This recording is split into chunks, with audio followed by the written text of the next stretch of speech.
Welcome to the Lady Landlords podcast, where we empower women to gain financial independence through real estate investing. I'm your host, Becky Nova, founder of Lady Landlords. If you're ready to buy, manage, and grow your real estate portfolio, then let's get started. Evictions, rehabs, repairs, death, and new life. That is what 2025 was for me. And in today's episode of the Lady Landlords podcast, I'm going to be sharing my end of year review from not only what I have gone through as a lady landlord, but what so many of our other members have also seen and overcome in this year that's setting themselves up for 2026.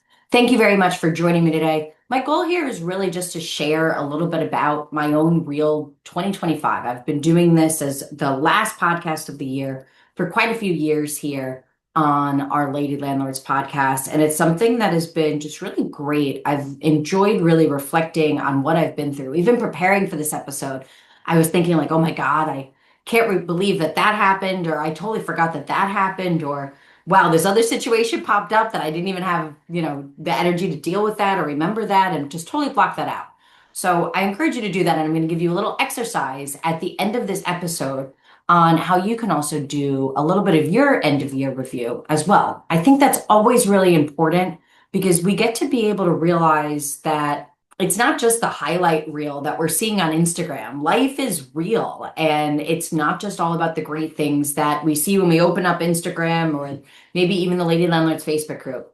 But what we want to talk about is what mindset shifts take place as we grow over a year. What investing lessons have we learned?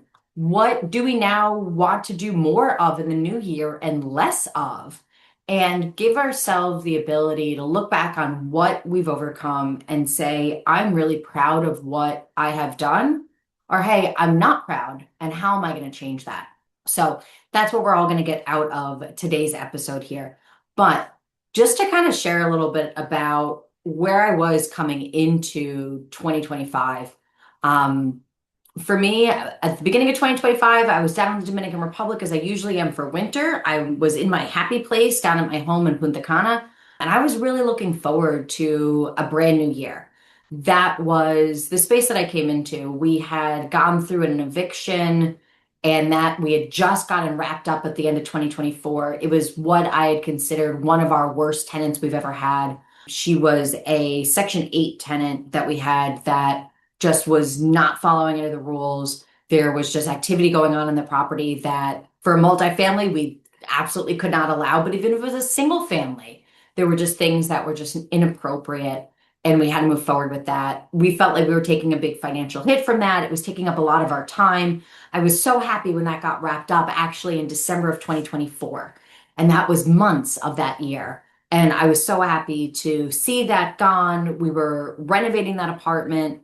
When we actually left for the Dominican Republic at the beginning of the year, we were still doing the renovations on that. We were starting to think about tenant screening, all of those different things. So to me, it was very appropriate to have this fresh start at the beginning of the year. And unfortunately, January 2025, really everything just changed. And it taught me that 2025 was not going to go in any way that I could have ever expected or predicted. The first thing that happened that I've shared a lot about within our Lady Landlords community, and I'm still really appreciative to have the ladies in our group as I needed a lot of support through that time, was we had lost my mother-in-law, Mari, at the start of the year. That was something she had been battling lung cancer for quite a few years. And unfortunately, at the end of January, she did lose her battle. That was something that put everything on hold for me. That was something that I really wanted to be there. I know that not everybody gets to say that they really truly loved their mother-in-law, or doesn't have the best relationship with them. But I was very fortunate to just have an absolutely fantastic mother-in-law, and I miss her greatly still. And that was just the beginning of, I wanted to be there, not just for my husband, but for other family members of his that I'm very close to after all the years that we've been together. So that really started things. That really, at the very beginning, showed me a little bit of where priorities were going to need to be. That real estate maybe sometimes could not be the focus, that that was not the priority, that growth in all ways was not necessarily always what I was going to be looking for. And that was a very big eye opener in those first few weeks. Then we had the funeral for my mother-in-law at the very beginning of February, and then also did a memorial at a church ceremony for her. And it was actually at that church memorial that we found out that I was pregnant with our first child. So it was a very stark difference between beginning this year in such grief and then balancing that with just such happiness to be pregnant. And one, I absolutely believe that she is a gift from my mother-in-law. I truly believe that. And it also, once again, was very foreshadowing that I had to put real estate on the side for other things that were going to be very important coming in my life that I needed to have patience for, or that I had absolutely no control over, or that time would just be dictated in a different way than I've ever experienced before in my life. And it seemed that those were the things that were going to be just what was going to steer my 2025. Okay. And that was something that was going to be able to really set the tone for me. So, in such a weird way, I share that because for me, what I feel like it did to my priorities and what then led to some of the biggest wins that I had this year was really about rebalancing out what my priorities were. My goal for years now had been I wanted to leave my 9 to 5 job. I wanted to get out of corporate America. And I was able to retire by the time I was 40, thanks to my rental investments. Then I wanted to make sure that my husband did not need to also work a 9 to 5 and to be able to use our rental income to also support him. I felt like I was consistently working on how do I grow those things? How do I systemize my tenants? How do I make sure to keep my time minimized? And I felt like the past 4 or 5 years that I was investing, that's where always my focus was. I worked very long hours. I worked weekends, nights, whatever it kind of took to really make sure that my rental business could be in process. And there was definitely waning over my properties where at some point I was in growth mode where I was buying things.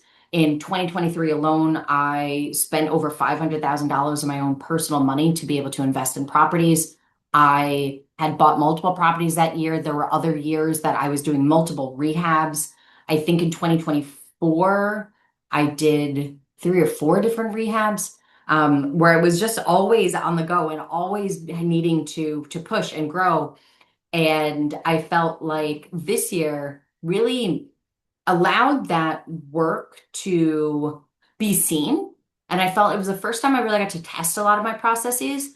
I feel that it was a good example of really what real estate could bring.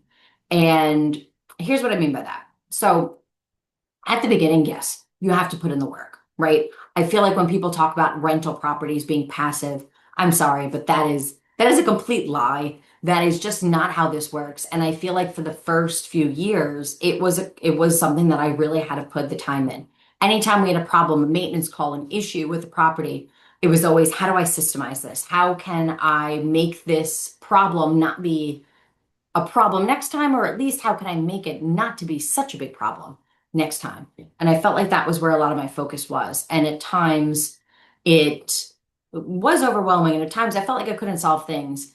And it can be something that does, especially when you deal with an eviction, problems with the rehab, problem tenants, anything like that, that it does add headaches to an already busy schedule, an already busy life. And it's hard to be able to persevere through those things. What gave me always a little test on how my systems and tenant management processes always worked was when my husband and I would go live in the Dominican Republic for winter. We'd usually go down for 4 or so months. And during those few months, that always allowed me to say, where are the problems? Where are the gaps? What are the things that are taking up our time? What do I have to call people in the States about? What problem do I still have to solve? Do I have to fly back to the States for something? Does my husband have to go back to fix something? All of those different things, it allowed me over the past 4 or 5 years to really be able to test that out. And that came in handy so much over this year.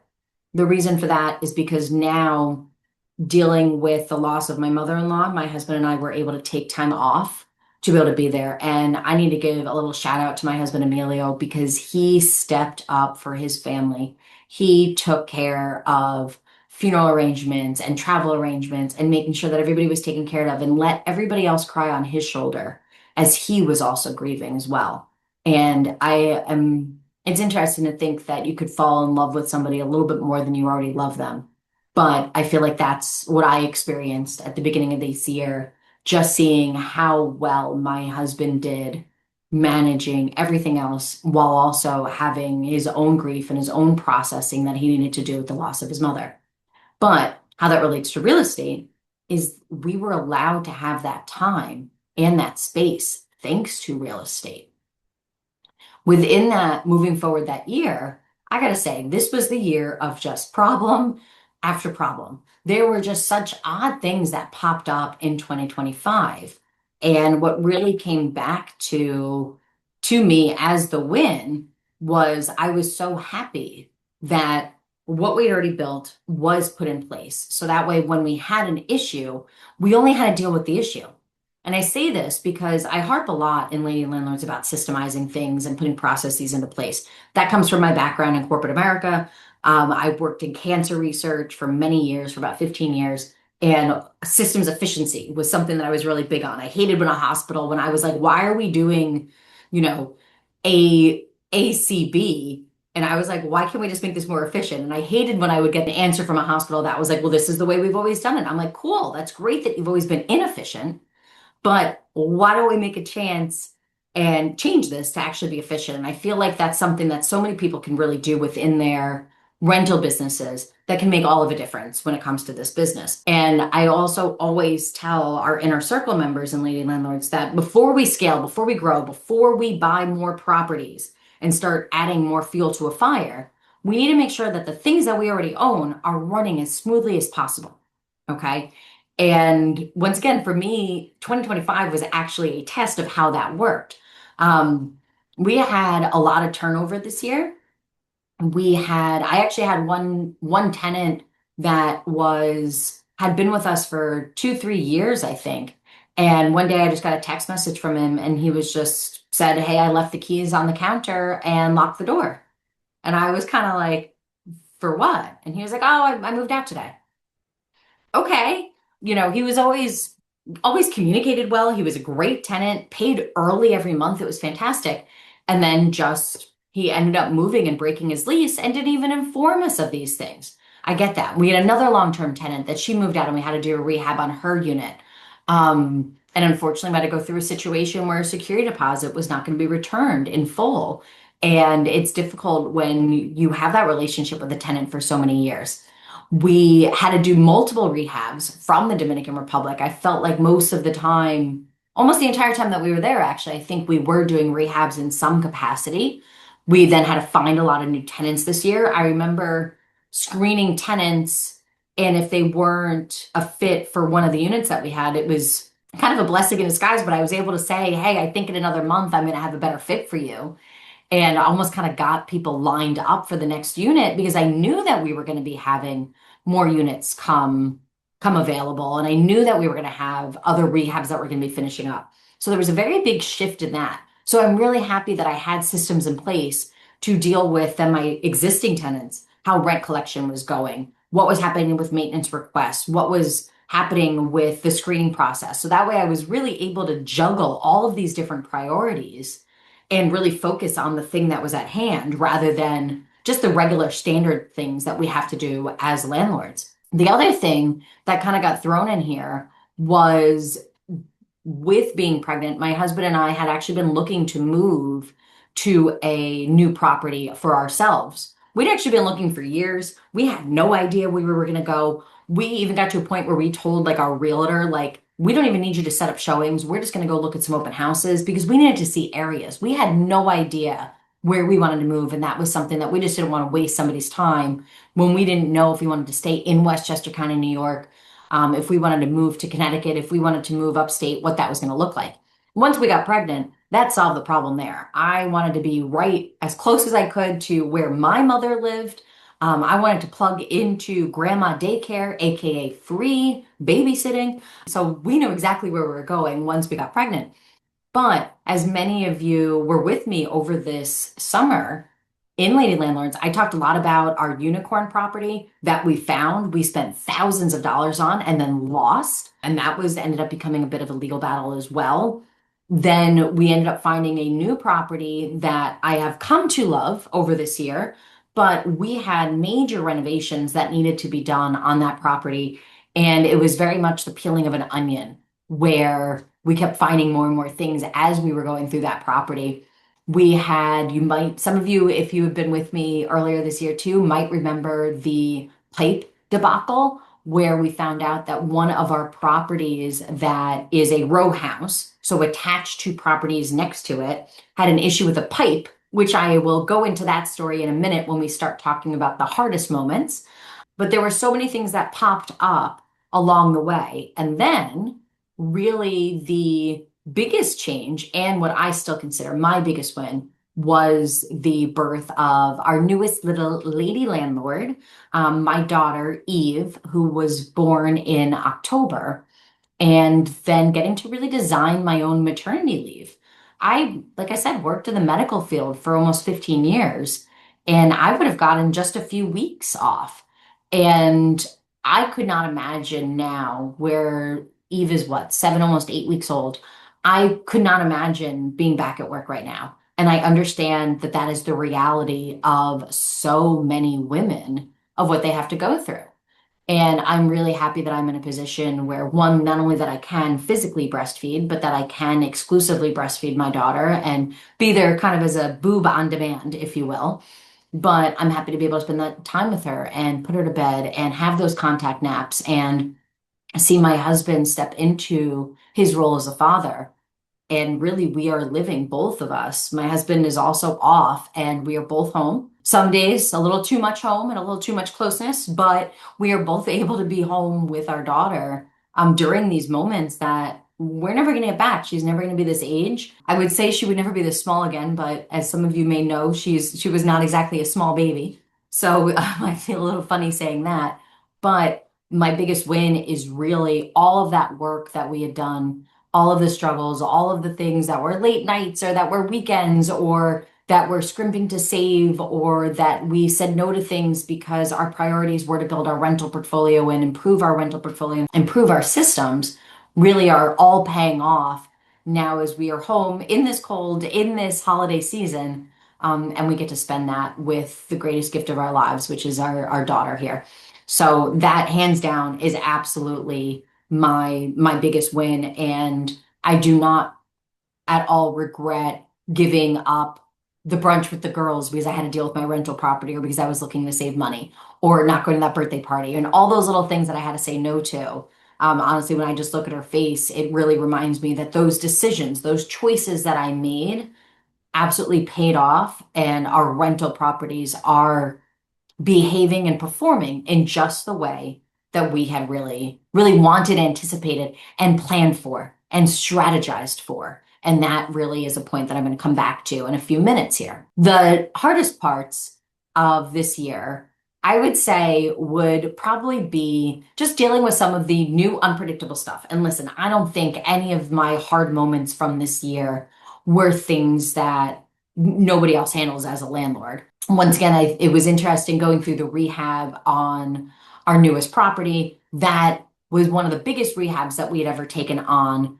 And that, I have to say, there were just problems after problems that like came up with that. And to be honest, the biggest problem was the contractor. And it sucks because we have absolutely not had these contractor horror stories that I know too well and that I hear all the time from our Lady Landlords members. And that was something that I was so happy that we just were not in that position where we could say like, hey, that was horrible. But this summer, yep, it was our turn. That's what we had. We had a short timeline for the rehab for this property to be able to get it flipped. And the property was in a new area. It was in a new county. We didn't have our team. We had to really rely on building that new team. And oddly enough, this was somebody that was from one of the other areas that we own property. and they'd wanted our business for a while, but we already had our people, we had our team. And they said, hey, we want to win your business. We're willing to actually go to that new location to be able to really show you the work we can do. And at the beginning, they had some great ideas. They pointed out some things that really seems fantastic, but they didn't perform on what they said they were going to do. And that was the most stressful. That was something that also was a bit of a change because my husband was really the project manager overseeing them in this sense, rather than me being so involved due to my pregnancy. So that was also different. I kind of take a little bit of a back seat, but I have to say, like, that it's really difficult, and really finding the right team and making sure that you get the right contractor and that you hire slow and fire fast makes all the difference, because that was by far one of the most stressful situations. I have a couple of podcasts back in July and August. If you have not heard those, if you want to go back and listen to some of those tips on how to get the right contractors, how to get out of the situation that we did, we ended up having to do about 25% of our renovations over again. Over. And that changes time, that changes budget. So if you want to hear how we were able to navigate that and not be out a total loss on that, feel free to go back and listen to some of those episodes about rehabs and about working with contractors back in July and August, as I detailed the process and what I was able to do to save that renovation back during that time. The next hardest moment we had was probably now our most recent eviction. We had a lovely woman come and rent one of our apartments. She was qualified. She checked all the boxes. We did our due diligence. And unfortunately, after her first month, she had informed us that she had lost her job. Okay, we get the economy. Things are happening right now. I understand that. We appreciated the communication. We were able to discuss a payment plan, what we were going to do moving forward. She even was able to secure not one, but two new jobs soon after she had lost that first job, and yet has refused to pay us a penny since then. So we've been going through the eviction process with that. And listen, to me, an eviction is sometimes just a part of business. It's a process you have to go through. I'm proud that we still screened her. I'm proud that we went through that process, and we did our due diligence and we're fine from that point. But people and humans are unpredictable. We could absolutely not predict that this is the situation that we were going to be in. But what makes this the hardest moment for me is not the eviction, not evicting somebody in New York, not having to have the patience to go through for months, not having to, the hardest moment isn't even dealing with the financial consequences of not only not receiving rent, but also having lawyer fees that are required in the state of New York and the city that this property happens to be in. But for me, the hardest moment is actually the fact that a fellow human feels that it is right and appropriate to do to another human. That part is probably the most upsetting to me. She's not in a position where she's unemployed anymore. She does not have children. She does not have dependents. She is healthy. She is college educated. She has the ability to be a well-functioning adult in society. And I think for me, the hardest moment is just really being confronted by a person that just does not have moral standards or ethics and is choosing to create really this issue. So that's probably been the hardest moment. And it's something that I really have to separate out where that emotional side of me is and where I am bothered by the morality and the ethics of the situation versus the business side of it. Because at the end of the day, this is our business, this is our livelihood. And there just are processes, especially in the state of New York, that need to be followed. And I think reminding myself also that this is one tenant out of so many amazing tenants that we've had really helps improve that situation and really reminds me of that time. It's been great now in the holiday season to see we have tenants that do give us holiday gifts and that do give us cards and send us just such nice messages, especially as we also do holiday gifts around this time. But just to really have people be thankful for the work that we are doing and the clean housing that we provide and the sustainable housing and the fact that we take care of those maintenance items and give them a great place to live. That at least has cheered me up, I will say, but probably that was one of my other hardest moments for this year. The last hardest moment I'll share with you is about that pipe. So once again, I detailed an episode about this back in August as well. But long story short, one of our row houses, so it's attached on the sides to another house, we actually had problems with the gas company over the summer. And they ended up shutting off our service to one of those buildings until we had the situation resolved. And we were like, well, we don't even know what the situation is. What's even the problem? And we come to find out that our system, our HVAC system, was actually being overused, right? So our chimney, they were saying, was not adequate for the amount of fumes that were being sent through it, to really make that simple. And we were like, but why? Like, we have had all these systems, they're running perfectly. They are serviced, they're updated. What's the problem?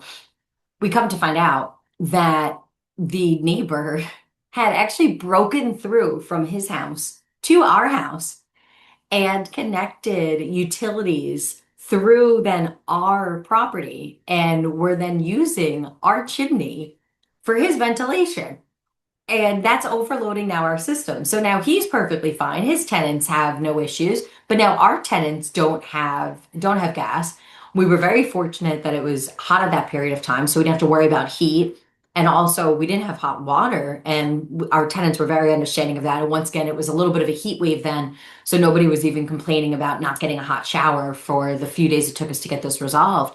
But that ended up costing us about $10,000 over in a 24-hour period of time to get that situation resolved with the utility company who was threatening to really completely cut our services, not just for the time of the problem, but really to say, hey, go find another company to provide this because we're not going to. And some of the solutions, they would have been cheaper, but it would have possibly endangered the tenants in the property next to us. And once again, my husband and I had to make the decisions of what we felt was right to do ethically. But unfortunately, in this situation, the ethical decision to not send fumes back into the house next to us and possibly kill their tenants cost us a pretty penny.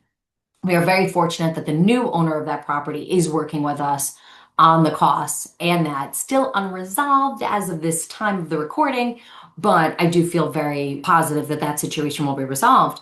But those were things that were completely unpredictable. Those are things that I am so grateful we had those systems put in place. So then that way we were able to focus on them and put our attention and our money and our emergency funds into that space because those were the true emergencies. For me, in order to continue to scale fast, to accelerate your growth, to be able to hit that financial freedom number that you need to really be able to prioritize only the items that need to be. We can't then still be going back and dealing with the foundations of landlording when we have all of these problems pop up. And I'm really grateful that we'd put those things ahead and had thought that through. Now, taking those things, I will say this year and now here at the very end of 2025, I look back and we made it through those situations. I'm okay with those things. And still, for me, the biggest gratitude that I have is to be able to say that we were able to make it through. We had the reserves on hand for the emergencies. We were able to have the time to only focus on the emergencies. We did not waste time on foundations. We did not waste time on things that could have been handled easier. I feel like I more than ever truly tested my rentals from a cash flow perspective, from a financial perspective, from a team perspective. We called upon our team for more rehabs, more tenant screenings, more issues with realtors, more situations with lenders than ever before. Everybody stepped up. Our realtor stepped up. Our lender stepped up. Everybody really on our team was functioning at their best in this year to give us that year of what we needed. And I'm really excited for that. I feel like I'm seeing a shift in tenancy. Once again, we did have a lot of turnover this year, which was very interesting. I feel like even buying another property now in 2024, bringing us up to 17 doors that we've purchased over the past 7 years. I feel that you're still seeing a little bit of battle between high interest rates and still high prices. I feel like demand is waning a little bit in my areas in New York. I feel like people are being a little bit more conscious with where they are spending their money and how. I feel like that has been a bigger shift that I've seen in the rental market. People are still willing to pay at these interest rates. People are still willing to pay at these prices. that we are seeing in the markets that I specifically focus on in New York and closer to New York City than you really where you would call more of an upstate New York. But I think for that, it's been very intriguing to see what amenities people are looking for in properties. I think the term turnkey has really changed for your average buyer and also for your average renter. People are really coming in expecting the value of their dollar to go a little bit farther right now. They're not looking for properties that are going to be chores. They're really looking for a place to say, hey, right now, if I'm choosing to spend my money in this place, I want what I want for it. And I think that we've had to make sure that our renovations, our rehab, our maintenance has also met those expectations of our tenants. And I think that is what is having us close out the year with every unit fully rented with fantastic paying on time tenants, except for that one who, as of now, will be out within the first few days of January. So I'm keeping my fingers crossed for that one. And of course, I will give you ladies an update. But I think that has what has allowed us to find fantastic tenants to fill our units over this year, especially with having to do so many turnovers and so many rehabs. What I am now taking into 2026 personally for me is I have really enjoyed slowing things down, taking some time. I feel like it's clearly been great from a perspective, once again, of being with my daughter and being present during that time of her being in the newborn stage. I feel like it's also been fantastic for my marriage with my husband, for us to be able to get to spend time and really get to have that quality time and not just be always stuck in business time. For years, we would go out and we'd have, okay, this is going to be date night. And then it was one who called, who from a service team was sending us message, what rehab updates did we get? But, sitting there talking about, toilets and what was installed today or who wasn't paying rent, on date night, not exactly very sexy. So it's been very nice to be able to put that quality time in. And for me, I think that shift that I've seen in 25 that I'm taking into 2026 is where is enough enough? Where is that point where you're saying, I don't need more rentals? My goal, and I've shared this many times here on the podcast and in our Lady Landlords Facebook group, my goal was never to own all the properties. My goal is not to own 50 units, 100 units. I don't want any of that. I just want to own the least amount of units for the most amount of money. I want to make sure that my expenses are covered. I want to make sure that I have a very full emergency fund. I want to make sure that I can still, yes, go on really nice vacations and pay to upgrade my hotel room to the ocean view or to, more leg room. Not for me. I'm, really short, but but for my husband to have extra leg room on the plane, I want to be able to offer to be able to upgrade to those things and to have those niceties in life. But I don't want to be in that hustle mode anymore. I don't want to be in a place where I have to make those sacrifices. For me, between the loss of my mother-in-law and then now gaining a child, seeing community around me, seeing family around me, having people that I've been friends with step up and just help out so much with what it's like being pregnant and becoming a new mom and what it's like going through that grieving process and what it was like when things were more difficult when I was pregnant. All of those things have really taught me about community and the power of the people around you and that networking and your friendships and your relationships and your family. And that is really, I think, what my focus is going to be in 2026. And that's something that I even plan on implementing more in within our Lady Landlords community. To me, I feel like my word for 2026, I know many other members also identify a word for a year. For me, I really feel like the word for the year of 2026 for me is going to be community. And I've been working behind the scenes, kind of here in my maternity leave, if you'll call it that. But I've really been working out some really great initiatives that I want to roll out for our Lady Landlords community that will allow us to be able to come together, support each other in a way that will just be so much more significant than what we've seen before in the community. So I'm very, very excited to be able to do that. I think what I want to let go of is my incessant need to be on time for things, because if anybody here has a newborn, you know that trying to get out of the house is just a whole different world with kids. But I really want to just let go of the pressure that I really put on myself to be perfect and to always be growing and to always be hustling. And I don't need to be in a space or want to be in a space where I'm competing to work the most, or where I'm competing to get the most done, or where I need to be able to say, well, I have this many doors, or that, oh, of course, well, I bought something this year. You don't have to. You don't have to if that does not meet your goals. If you're not meeting your goals, okay, then we have to have a talk. But you need to evaluate that situation and say, this is where I'm in my life and this is what's going to make me happy, and then do those things. My husband and I were kind of laughing the other day about kind of thinking about rental properties and that idea of financial freedom. And my husband showed me actually an account on Instagram where he was saying, this person on his Instagram, he's like, everybody that I see on Instagram that's selling real estate investing and talking about how it's so passive and about how, you can make $1 million overnight. My husband was saying what he thought was really interesting was all those Instagram accounts that they're always showing the material items. It's always in front of, the brand new car, and always a really fancy car, right? A car I personally would never even drive. I'm not driving a Lamborghini. I don't even like driving a Ford. Definitely not going to go drive those things. But he was talking about how a lot of people will be flashing kind of these material items. And my husband said one of the things that he felt was different about me was that I usually kind of more talk about like a freedom that I usually share, that I prefer my travels. And that's kind of where I spend my money. And what was interesting is I said to him, I'm like, the funniest thing about what you're saying about how we spend our money, and it's not necessarily on a material item. I said, do you know it is Thursday at 11:30 a.m. and you and I have been sitting on the couch playing with our daughter for an hour or two because we don't have to do anything else besides just this.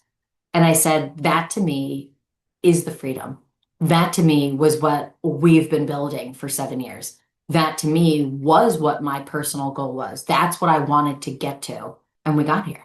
And that's what I'll always remember about 2025. Now it's your turn. Now it's your turn to do this. So you can choose to do this down in the chat. You could put a comment here. I would love to see and hear your answers to some of these things. But if you choose to just do them on the side and you want to just do it for yourself and you don't want to share, totally cool. But reach out to me. You can send me an email always at becky@lady-landlords.com. You can put it in the Lady Landlords Facebook group, but share these things because it not only helps you kind of reminisce and remember what you've gone through, but I guarantee it'll help some other lady landlord out there realize that there's something else that she could be doing too. And it could also be, hey, I need a little bit of a kick in the pants to do something more. Or it could be, hey, you know what? I don't have to take on that extra stress. I can take a little bit of a backseat right now. So either way, these are important things to be able to share and think about. But here's what I want you to do. So go grab pen, paper, grab something to take notes on. But I want you to be able to just write down briefly, what were your 3 top wins for this year? And go back. Don't just think about what happened in October, November, December. Think back to January. Go back. What happened each month? But write down your 3 top wins. What were things that you were proud of? And it's totally okay to include something that is not real estate related. But what did you do in your real estate business? What did you do to get you closer to that first property or that 5th property? Whatever it is, put those down on paper. Look at that. Celebrate those things. Be proud of them. Then think about what you are carrying into 2026. Just like I said, think about what is one thing that went really well in 2025 that you want to take into 2026. And then think about what is one thing that you are not taking. What are you leaving in 2025? What is one thing that you were saying that did not serve me, that did not feel good, I did not enjoy that? What are we leaving behind? And then the third thing that I'm going to ask you to write down is what is one decision that you're going to make this week? What is one decision that you're going to make this week that's going to get you closer to your goal? Okay. That could be a big, bold goal of setting a retirement date. That could be a small goal of saying, hey, I'm going to sit down and I'm going to finally open that credit card bill that I'm scared of. Whatever that decision is, stick to it. Put it down on paper. This is really where that accountability is going to come into play. So once again, use the Lady Landlords community. Head over there. Let us know what you are committing to and share with us what is that one decision that you're going to make this week. All right. So that's your steps. I would love anybody just really sit down. You always want to make sure that we're reflecting on life and we're really thinking about not just where we're headed, but it's important to think about what we've accomplished and what are things that we want to be able to improve upon. So with that being said, Lady Landlords, we're going to be a little slow now during the rest of the year. It's always nice for everyone to be able to recharge. Normally, I head down to the Dominican Republic this week. I am not. I'm staying here in New York a little bit longer, but don't worry, I will be heading down to DR soon in the new year. But we have our trainings and our workshops starting in the new year as well, which are always fantastic. Every event that we do in Lady Landlords is really something that is community driven. It is what our community is asking for. So we did a survey earlier this month about what are the programming that people would like to see for the new year, and that is what I'm working on planning out. So if you are not a part of our trainings, of our workshop series, and you would like to be, please make sure to write the word live down in the comments here, and I will make sure to get you added to our list. So then that way you can really plug into everything that we have going on in the Lady Landlords community. So thank you very much for joining me this year and for being a part of the Lady Landlords Facebook community. If 2020 has taught me anything, it has absolutely taught me how beautiful being a woman is, how unstoppable we are, how we can absolutely accomplish and overcome anything. If we can create life, you know what? Dealing with some tenant issues, that's kind of nothing.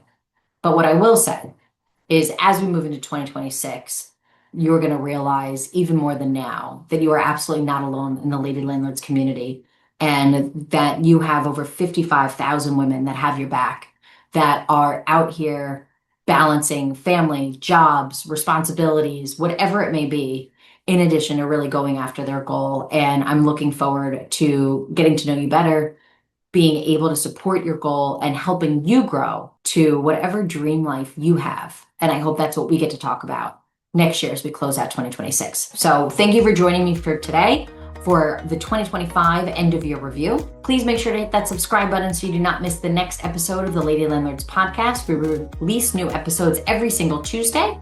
And also, if you enjoyed today's episode, please do make sure to leave us a review. It's really important to get reviews and have our community plug into that, because that's how new women are able to find the Lady Landlords community and realize that they are also not alone out there. Thank you so much, and I will see you at the next episode of the Lady Landlords podcast. Thank you for listening to the Lady Landlords podcast. If you're feeling stuck in your real estate investing journey, visit lady-landlords.com to book a 15-minute orientation call with me and see if you're ready to join our mentorship program. Or you can subscribe to our newsletter and join our Facebook group for exclusive real estate investing tips and offers.